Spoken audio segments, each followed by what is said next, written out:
अस्सलाम वालेकुम नाजरीन, आप कैसे हैं। आज राब्ता इजी फूड के किचन में हम बनाने जा रहे हैं जी चटपटा सा अचार। आज हम जो अचार बनाएंगे उसमें हम इस्तेमाल करने जा रहे हैं सब्ज़ मिर्च, नींबू, अदरक और लहसुन का अचार।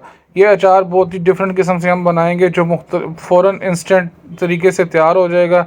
इसको बनाने का तरीका नहायत ही आसान है और ये आप दूसरे अचार की तरह 3 4 5 दिन रखने के बाद इस्तेमाल नहीं करें, फ़ौरन आप इसको बनाएं। सालन की तरह जैसे हम बनाते हैं, फ़ौरन कोई चीज़ तैयार करते हैं, उस हिसाब से आप जो है ना इसको तैयार करके इस्तेमाल कर सकते हैं फ़ौरी तौर पे। उसके लिए सबसे पहले हमने सब्ज़ मिर्चें ली, बड़ी वाली तीखी ना हो जो मिर्चें। उसके बाद हमने जो है ना नींबू लिए।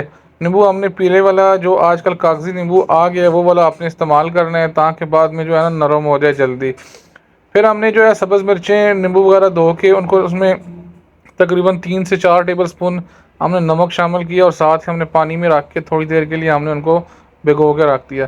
तकरीबन 10 से 15 मिनट के लिए हमने उनको भिगो के रखना है, ताकि नींबू और मिर्च वगैरह जो है नमक के पानी से इनके अंदर से तीखापन और कड़वाहट जो है ख़त्म हो जाए।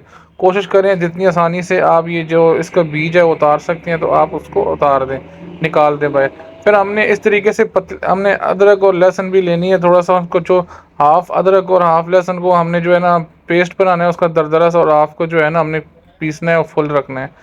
सबसे पहले हमने जो है ना आधा सा जो हमारे पास लहसुन था छिला हुआ, खुश्क लहसुन जिसका पानी ज़रा भी नमी ना हो, उसको हमने इसके अंदर बना के फिर हमने साथ ही इसी के अंदर हमने जो है ना अदरक भी शामिल कर दिया है खुश्क करके धो के। अब हमने जो है ना इनको दरदरा सा जो है ना हमने इनका पेस्ट बनाना है। याद रहे कि हमने इनको बहुत ज़्यादा लंबे और टाइम के लिए जो है ना इसका पेस्ट नहीं बनाना, ना ही बिल्कुल बिल्कुल ज़ीरो साइज़ का पेस्ट नहीं बनाना हमने थिक वगैरह।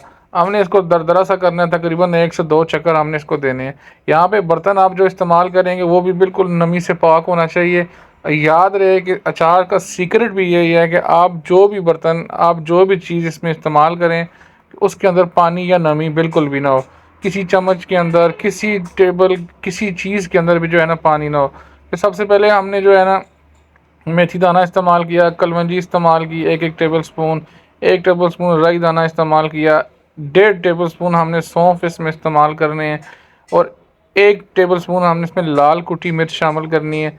ये सारी मसाले जो है ना मैंने यहाँ पे इनको हमने करना। उसके बाद हमने दरदरी सी पिसी हुई हमने खुशक धनिया आप कोशिश करें जो है ना वो ज़रा ज़्यादा ही उनका पाउडर बना लें, ताकि वो बाद में मुंह में आती है मुनासिब नहीं लगती। इन सारी चीज़ों को हमने हल्का सा दरदरा सा उनको थोड़ा सा हमने पीसा है। उसके बाद हमने गरम तवा करके, ये नहीं कि आपने रख के उसके बाद आपने तवा को लगाना है, आपने तवे को मुकम्मल गर्म करने के बाद उसको तकरीबन 2 से 4 मिनट के लिए जो है ना वो आपने इसको फ्राई करना है। जैसे ही उसकी खुशबू आने लग जाए फिर हमने उसको मज़ीद थोड़ा सा इस तरह की लंगरी में जो हम अपनी ज़ुबान में बोलते हैं उसमें डाल के मज़ीद हमने इसको दरदरा कर दिया। इसकी खुशबू यहाँ पे बहुत ज़्यादा अच्छी आ रही थी। यहाँ पे आप देख सकते हैं हमने नींबू का इस्तेमाल किया है, सब्ज़ मिर्च का इस्तेमाल किया है, इस तरीके से अदरक काट के हमने इस्तेमाल किया, इस तरह फुल लहसुन भी हमने इस्तेमाल किया, और ये पेस्ट भी हमने कुछ बना दिए। पेस्ट बनाने का मकसद ये है कि इसका मसाला टाइप जो सारी चीज़ें इसके अंदर शामिल हो जाएं। इन सारी चीज़ों को अब हमने एक बड़ा सा बाउल लेना है जो नमी से मुकम्मल तौर पर पाक हो। उसमें हमने ये सारी चीज़ें जो भी लहसुन अदरक पेस्ट भी था और साथ में जो है ना फुल जो हमारे पास था जवें वगैरह उसकी पूरी वो इसके अंदर शामिल करनी।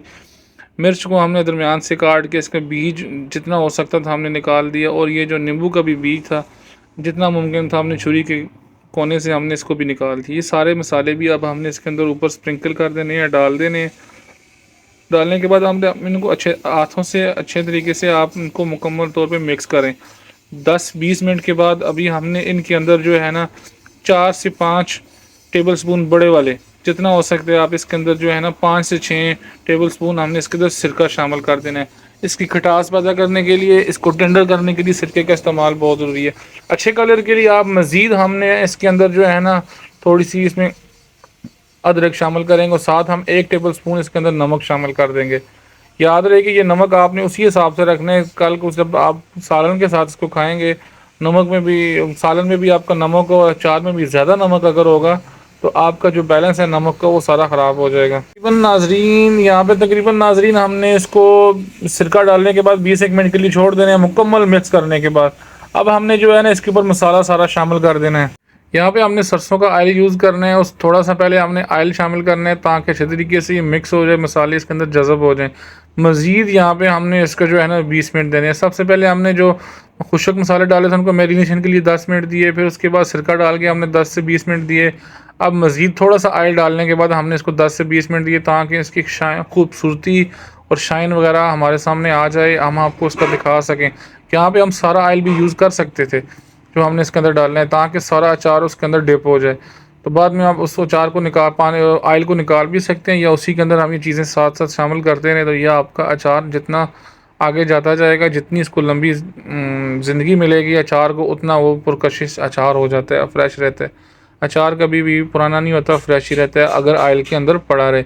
यहाँ पे आप देख सकते हैं हमने इस ऑयल के अंदर मुकम्मल तौर पे इसको सही तरीके से मिक्स कर दिया है। मिक्स करने के बाद थोड़ी देर से 20 से 25 मिनट हमने इसको रखा था। उसके बाद अब हम इसको एक जार के अंदर, कोशिश करें जार आपका जो है ना कांच का हो, लेकिन हमारे पास इतने बड़े साइज़ में कांच का जार नहीं था। तो हमने जो एक अच्छे वाला जो प्लास्टिक में, अच्छे प्लास्टिक में होते हैं हार्ड, उसमें हमने उसको मुकम्मल तौर पे रात को धो के रख के उसकी नमी भी मुकम्मल तौर पे ख़त्म कर दी थी। हमने उस जार के अंदर डालना इसको स्टार्ट कर दिया। नमी से बार बार मैंने आपको बताने का मकसद यही है कि अचार के अंदर अगर नमी आ जाए तो अचार हम लंबे अरसे के लिए इसको सेव करते हैं, तो उससे ये नुकसान होता है कि आपका अचार ख़राब हो जाता है नमी की वजह से, पानी की वजह से। लिहाजा आपने अचार में जितनी भी आपने चीज़ें शामिल करनी है, बर्तनों समेत, इन सारी चीज़ों को आपने अच्छे तरीके से जो है ना खुशक करना है। इसीलिए हमने स्टार्ट में जब हमने नमक के पानी में धोए थे इनको, इन सब्जियों को, तो हमने जो है ना एक कपड़े के ऊपर डाल के इनको खुशक किया था 1 से 2 घंटे के लिए। अब हमने इस अचार को मुकम्मल तौर पे पील ऑफ कर दिया है। इस ढक्कन के तौर पे इसको लॉक करना है, सही एयर टाइट वाला जो ढक्कन हो उसके साथ टाइट करने के बाद बर्तन को कम से कम आपने 2 घंटे बाद या ज़्यादा से ज़्यादा आप 2 से 3 दिन अगर आप इसको दें, उसके बाद इस्तेमाल करें, आप बहुत इंजॉय करेंगे। अल्लाह हाफ़िज़।